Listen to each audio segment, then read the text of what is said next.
Bonjour à tous et bienvenue pour cette nouvelle vidéo sur les bons étudiants. Aujourd'hui, nous allons voir l'élasticité revenu. La vidéo va se décomposer en deux parties. Dans une première partie, on va d'abord voir qu'est-ce que c'est que l'élasticité tout court, pour comprendre la notion. Puis nous allons voir précisément l'élasticité revenu. On va voir la formule et en fonction du résultat, les différentes interprétations qu'on peut avoir. Et aussi, on va faire un exemple avec une méthode économique, avec la dérivée, etc.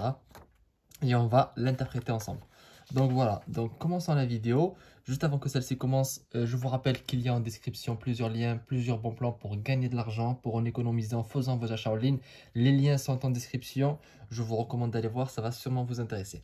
Alors, l'élasticité, c'est la mesure de la sensibilité de la demande d'un bien face aux variations des variables qui l'influencent. Les variables qui l'influencent, on a vu, c'était le prix du bien X, du bien Y et le revenu M, ici. Donc en fait, il faut savoir que l'élasticité, en réalité, c'est seulement en fait comment va évoluer la demande en fonction de l'évolution et la variation du revenu. En fait, c'est la variation en pourcentage de la demande d'un bien consécutive à une variation de 1% du revenu. C'est-à-dire qu'on va faire varier le revenu d'1% et on va voir comment la demande, elle va varier. En combien de pourcentage elle va varier. Le résultat que vous allez trouver, ce sera un pourcentage. D'accord? Donc, ici, l'élasticité revenu, c'est justement quand on fait varier le revenu d'1%, de combien la demande va varier. Donc, ça mesure la sensibilité de la demande d'un bien X. Donc, on s'intéresse qu'à un seul bien, X ou Y. Bon, là, on va faire que le bien X. Ce sera la même chose pour le bien Y. Face à la variation du revenu. À la variation d'1% en réalité. D'accord? Et on a, pour calculer cette sensibilité, cette variation, deux formules. Il y en a une qu'on utilise pratiquement jamais. C'est celle, on va dire, mathématique avec, on prend la variation de la demande de X, sa variation de revenu, etc. Bon, ça là, on la fait jamais. C'est la méthode, c'est celle-ci en réalité, avec les dérivés qu'on utilise tout le temps. Donc, E de R pour élasticité revenu. On va voir qu'on a aussi une autre notation. Par exemple, c'est celle-ci, en fait, je vous la marque directement. Donc, si on fait X, c'est X par rapport à M. D'accord? Donc, ça, c'est la même chose. Et donc, ça veut dire, en fait, cette première partie, souvent les élèves n'arrivent pas à la comprendre. C'est pas une fraction ni une division. Ça, en fait, ça veut dire juste qu'on va dériver la fonction de demande du bien X. Donc, Q de X dérivé par rapport à R. Ici, ça veut dire par rapport à R. Et ça veut dire qu'on dérive le alpha devant. Ça veut dire qu'on va dériver par rapport à R. D'accord? Donc, on dérive ça par rapport à R. Vous allez voir ce que ça veut dire. Puis, on multiplie en fait par R, donc le revenu, divisé par la fonction de demande du bien X. En fonction du résultat que vous allez obtenir en faisant ce calcul, il y a différentes interprétations. Il y a l'interprétation générale. Est-ce que c'est un bien normal ou un bien inférieur? Dans ce cas, c'est par rapport au signe du résultat. Si vous obtenez un résultat plus grand que 0, donc un positif, c'est que c'est un bien normal. Si c'est un résultat inférieur à 0, c'est que c'est un bien inférieur.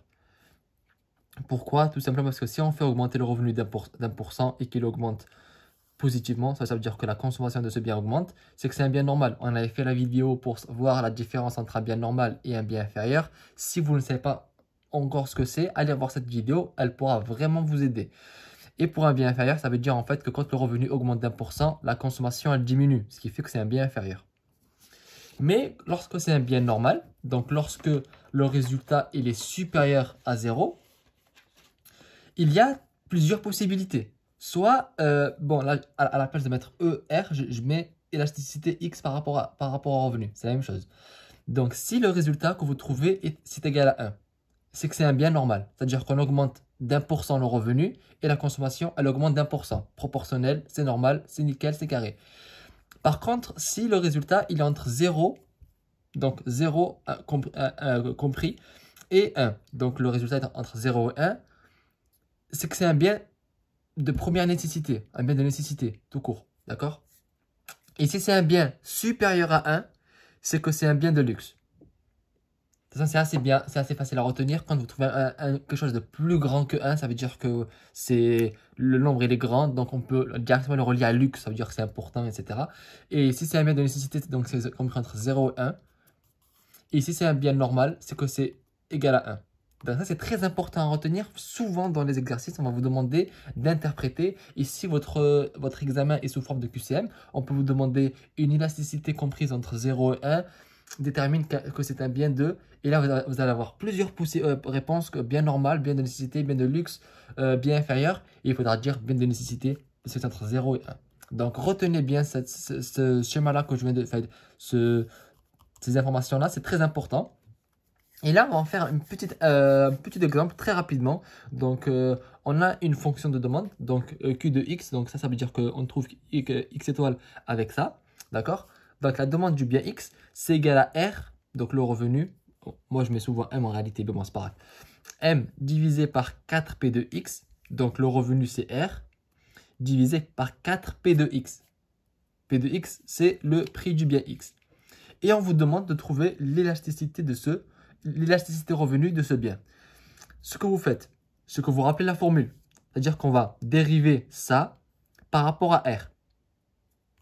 Et on va multiplier par R divisé par Q de x, donc R sur 4P de x.